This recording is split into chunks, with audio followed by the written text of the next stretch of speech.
Hello there. Greetings. I'm Bernie Miklasz. I'm back, and this is the Bernie Show on Sports Hub STL. We're presented by DraftKings. The crown is yours. Just a reminder before we get started that I'm writing a lot of columns at my new home, Sports Hub St. Louis, sportshubstl.com. In fact, I wrote two of them on this Wednesday, one on the Blues, the fact they made the playoffs, and then one on the Cardinals, the fact that they just won two straight home series. So please check those columns out and please subscribe to the Bernie Show YouTube channel, which is part of the Sports Hub STL YouTube channel. So it's easy to find once you figure it out. It's easy. It's a snap. Thank you for all that you do to support me and our new exciting new platform. Okay, I'll start talking now instead of just kind of rambling, right? All right, let's talk Cardinals. I wanted to see what the Cardinals would do today in their series finale against Houston. As you know, the team split the first two games, and the goal here, obviously, was to win the series. The Cardinals were in the same spot earlier in the homestand because they split the first two games against Philadelphia, and it could have gone either way in the third game, but the Cardinals answered that challenge by beating the Phillies in the third game to win that series, and they did it again Wednesday, grabbing their second straight series win with a 4-1 victory over the Astros on a lovely day for baseball out at Busch Stadium. In the two series clinching games on this homestand, where it came down to the third game, whoever wins the third game wins the series. In the two series clinchers, the Cardinals outscored Philadelphia and Houston by a combined 11-1. That's pretty good. And that's how a team should respond and play and compete with a series on the line, with the series up for grabs. So I assume that the Cardinals fans who still actually like the team were pleased with the outcome of this 4-2 homestand. With Wednesday's win, the Cardinals are 9-9 on the season. There's nothing special about that. So no, I don't plan to have any champagne after work. I've got things in good perspective. You don't need to kill any buzz. You don't need to tell me to calm down. They're 99. 99 is exactly what that represents. But I also think about the alternative, and I think maybe this is where I'm a little different than some. I remember the Cardinals came staggering home after losing 5 of 6 on the road at Boston and Pittsburgh, and I was really ticked off by the way they lost that third game in Pittsburgh because they mailed it in, and it was the only time this season I saw them do that. So I was mad when they came home. I didn't like the way that thing ended. But anyway, after having that awful road trip, the Cardinals' record on the season was 4-6. So let's think about, just for a few seconds here, let's think about what their record would be today, right now, had the Cardinals lost that third game to the Phillies and that third game to the Astros, right? So how would they be sitting in that situation? Well, if the Cardinals had gone 1-2 against Philadelphia and 1-2 against the Astros, instead of winning 2 out of 3 from each of those teams, they'd be sitting here right now, as I record this, they'd be sitting here with an ugly 7-11 on the record after 18 games. A 7-11 record, if it had happened, as they head out to begin a 7-game road trip to play the Mets and the Braves. Then they come back home to play Milwaukee. The point is, this was a good save by the Cardinals. It was a really good save by the Cardinals to get 2 victories in the third games of this homestand with everything on the line as far as you win the series or if you don't. So anyway, I don't know about y'all, but I prefer 9-9 to 7-11. So, well, I guess that makes me Fredbird or something. All right. My mantra about the Cardinals is simple. It's been this way for a long time because I heard TLR tell media this 1,000 times when La Russa was managing here over 16 years. He always said the key to the entire season, you keep stacking up series wins, you keep piling them up, you win as many as those that you can, and you be consistent about winning series, you end up with a good record for the season. And by winning the third game against the Phillies and the third game against the Astros, the Cardinals now have if we're looking at their first 6 series, they're 3-3 on the season. But had they lost those decisive games to the Phillies and the Astros, Cardinals would be 1-5, the series record of 1-5 in their first 6 series of the season. So yeah, that's kind of why I think it was important to win those final games, to take the series from both of those teams here at Busch Stadium. And I'd rather see the Cardinals be 3-3 after 6 series than 1-5. I think so, because I want to have an interesting season here. I just want to see this team compete, play well, give us something to watch that's worth watching. That's my only motivation. And as always, I do not hesitate to rip the team when it's warranted. But I also don't believe. I'm always fascinated by people, like when a team that they purport to love, does something really good, but we look for flaws in it. We nitpick it. We say, oh, well, I know they won 4 out of 6 games, but what about this? What about that? Enjoy the success. Life's hard out there. Enjoy the success. And there was a lot to like during the 4-2 homestand at Busch Stadium, and the fans who attended the games had a ball, judging by all the crowd shots I saw. Saw a lot of empty seats, and that's now become St. Louis's favorite sport in the spring and summer, which is let's count the empty seats. Everybody getting their jollies off on that. Okay, fine. Hey, whatever makes you happy. As long as it's legal, whatever makes you happy. But I like to watch baseball, and I like to watch good baseball. I like to watch when the Cardinals play well enough to win games. And that's just me. And I know I'm laying this on pretty thick, but you can rip me in the comment section. That's all right. And after a quick break here, I'm going to be back to tell you about the things that I'd like during this homestand. First, I want to tell you about DraftKings Pick 6. If you think you know Major League Baseball, the NHL, the NBA, PGA Tour, some other sports you love to watch, I'd say it's about time to see you go for it. It's time to have some fun. It's time to win. Take your best shot. To win, just focus on player stats. Then you decide which players to go with in your lineup. That'll give you the best shot at pulling in big cash prizes with DraftKings Pick 6. Compared to the other competition, DraftKings is a Grand Slam homer. It's a shutout win. It's a slam dunk. Pick 6 is available in most states, including Missouri, California, Texas, Georgia, and more. Playing's a lot of fun. You make your picks, and you have a blast as you track those picks to see if they're going to come through for you and win some big cash prizes, right? It's as simple as that. I signed up. I was impressed about how easy it was to get started. Really, really simple. You download the DraftKings app. You open an account. You choose a sport. You look at the players, maybe study your notes. You pick the players, and then you go for it. Get started. You turn your knowledge of baseball, NHL, NBA, or any other sport you can just about imagine, and you can get going as soon as today. New players at DraftKings get $50 in Pick 6 credits instantly with just a $5 entry. Download the DraftKings Pick 6 app now and use code STL Sports. Again, that's code STL Sports for new customers. You play $5 and you get $50 in Pick 6 credits. Better payouts, bigger wins, only with Pick 6 from DraftKings. The crown is yours. Gambling problem? Call 1-800-GAMBLER. Help is available for problem gambling. Call 888-789-7777 or visit ccpg.org in Connecticut. Must be 18 and over. Age and eligibility restrictions vary by jurisdiction. Pick 6 not available everywhere, including New York and Ontario. Void where prohibited. 1 per new customer. Bonus awarded as non-withdrawable Pick 6 credits that expire in 14 days. Limited time offer. See terms at pick6.draftkings.com/promos. Now, let's return to the Cardinals here. Here's what I really liked about their 6-game homestand. Well, I liked the 4 wins. I liked the starting pitching.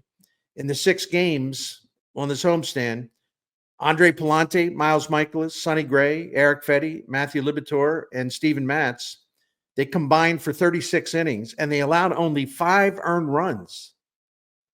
That's a fantastic 1.25 ERA. And there's nothing there to poke holes in. Well, I'm sorry, I take that back. Unless you're one of these people that think it's 1968 and all these guys should pitch 8 innings. Okay, the game's changed. Get over it. Okay, it's not coming back to the way we used to like it. And that includes me. My guy in Baltimore, Jim Palmer, man, dude's thrown like 300 innings a year. Yeah, it'd be kind of fun to see that now. It ain't gonna happen. So, you take what you can get. And by today's standards, that was a hell of a starting pitching performance by the Cardinals in winning 4 out of the 6 games from the Astros. And also in those 6 games, the Cardinals held the Phillies and Astros to a combined 150 batting average. That's just the starting pitchers. The whole pitching staff held those 2 teams to a 189 batting average. So this is strong work by the St. Louis starters. Bullpen had a couple of missteps, but still overall did fine. Didn't give any games away. But now comes the challenge. It's always the challenge in a 162-game season. You have to maintain consistency. I really liked what we saw from Steven Matz. And the way I look at it, as far as how to evaluate Matz, it's a new season for him. Nobody has to tell me about his first 3 seasons as a Cardinal. I've written about it, talked about it a lot. In fact, going into today, he had made only an average of 11 starts per season for the Cardinals. So I can do one of 2 things here. I can talk about how impressed I was with what he did today, or I can just keep rehashing all his injuries and point out that he's been a huge disappointment and all that. But don't we know that already? Aren't we the kind of sort of hitting a reset? There goes that word again, hitting a reset to see what Matz can do with this latest opportunity. And if it doesn't go well, it doesn't go well. But that's what fresh starts are all about. You see what a guy's got. You see what he can do differently. You see if he can hold up.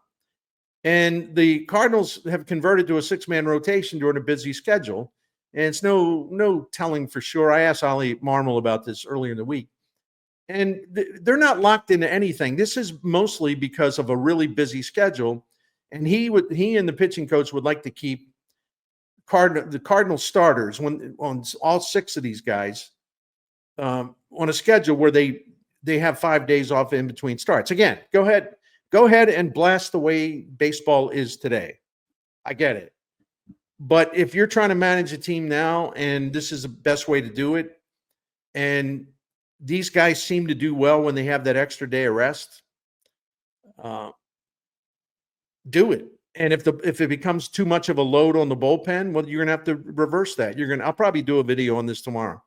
You're gonna have to reverse that. You're gonna have to back off that. You can't run your bullpen to the ground. So that's why it's important to these guys.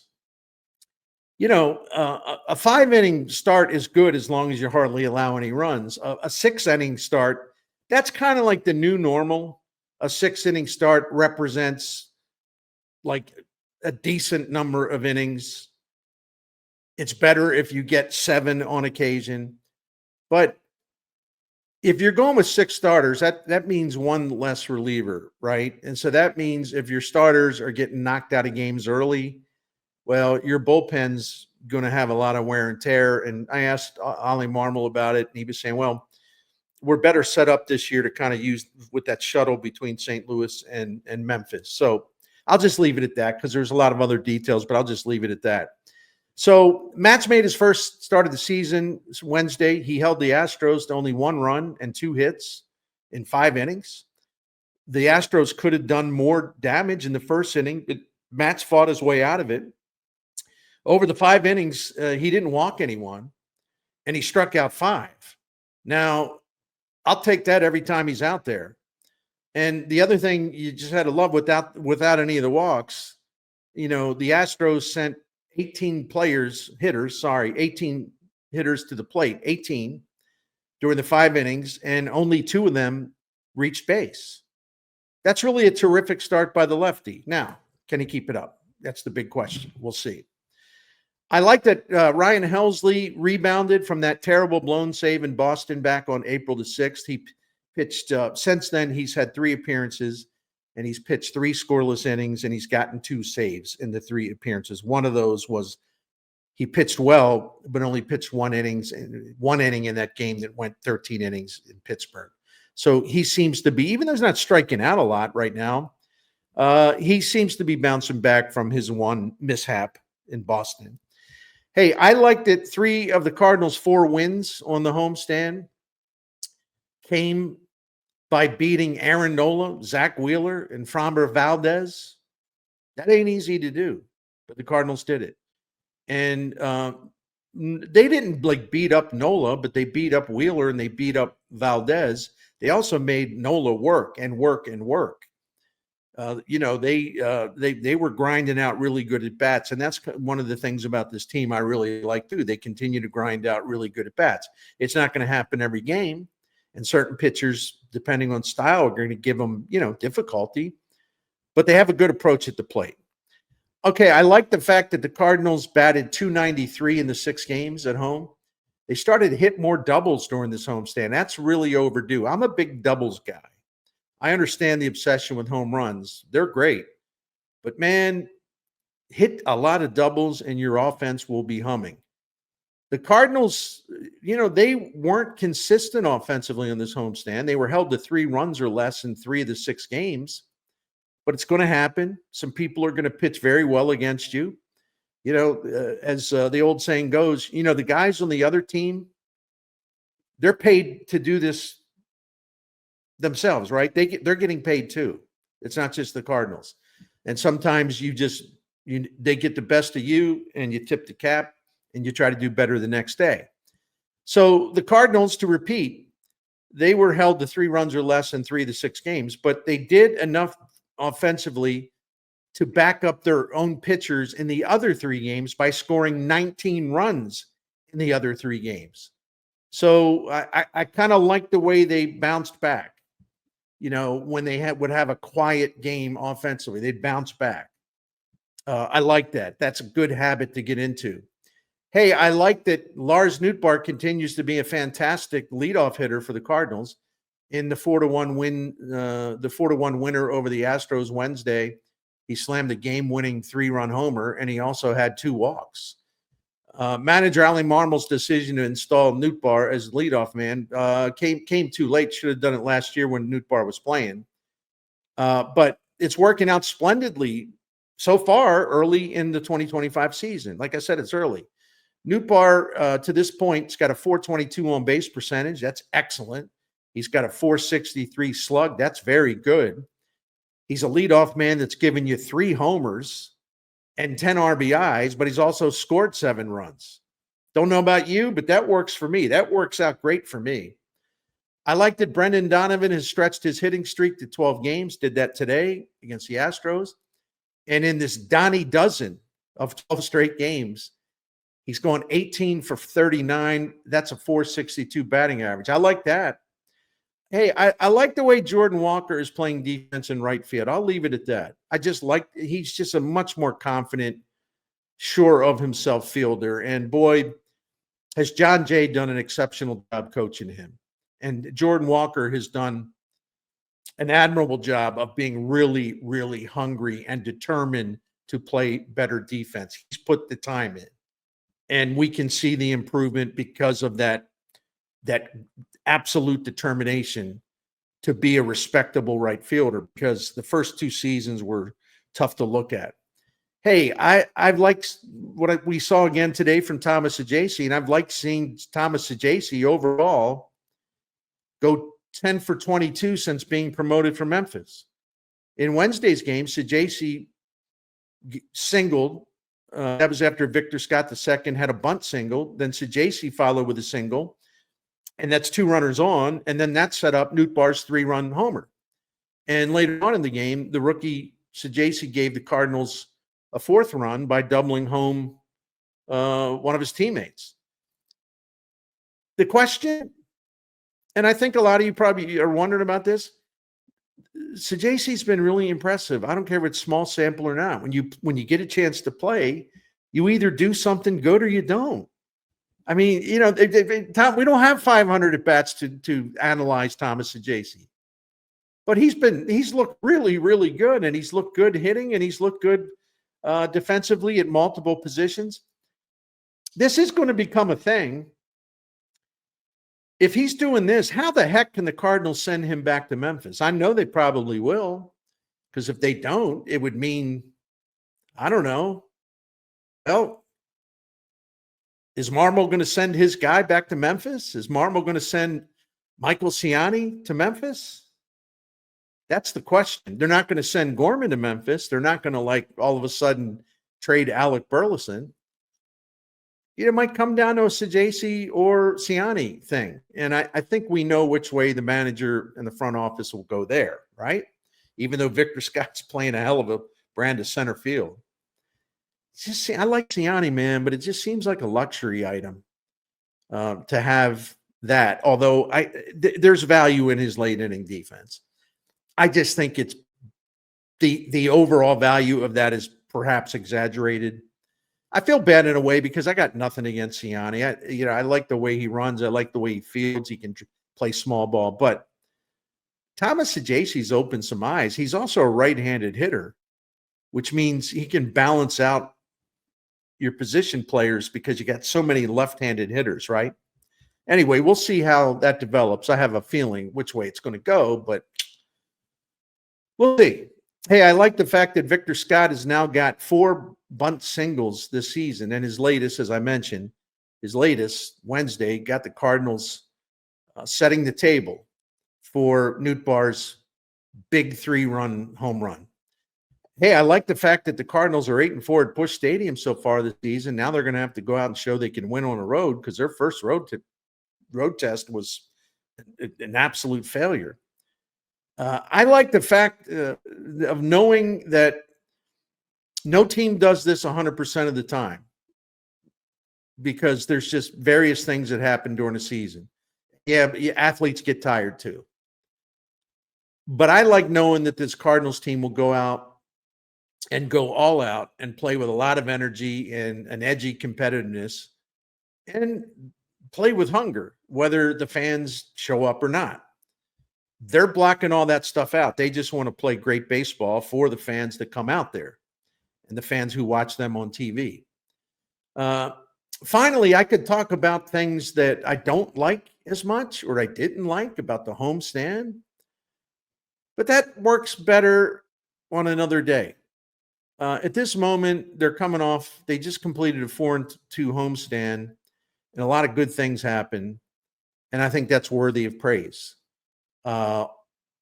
Believe me, if they start to screw up some things and they start to lose some games they should win, don't have to worry about me hollering about that, okay? But I think this was a good homestand. They won 2 game 3s to win 2 series. And that's what you're looking for this team, to get some traction. They could have taken another step back, but they didn't. They took a step forward, even though they're sort of on that treadmill right now, and they're at 9-9, and they're just going to have to start to climb over 500. 4 games at Citi Field in New York is going to be an obstacle. And I think the Braves, I haven't checked the last couple of days. I think the Braves are starting to play better. So we'll see. That's the whole season for the Cardinals. They're just going to have to answer one question, one challenge after another.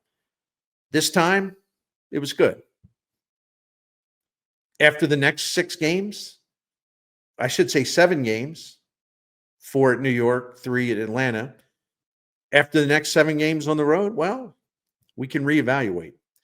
Hey, thank you very much for watching. I appreciate your support, and thanks to DraftKings for sponsoring The Bernie Show. DraftKings, the crown is yours. Goodbye for now, everyone. Thank you.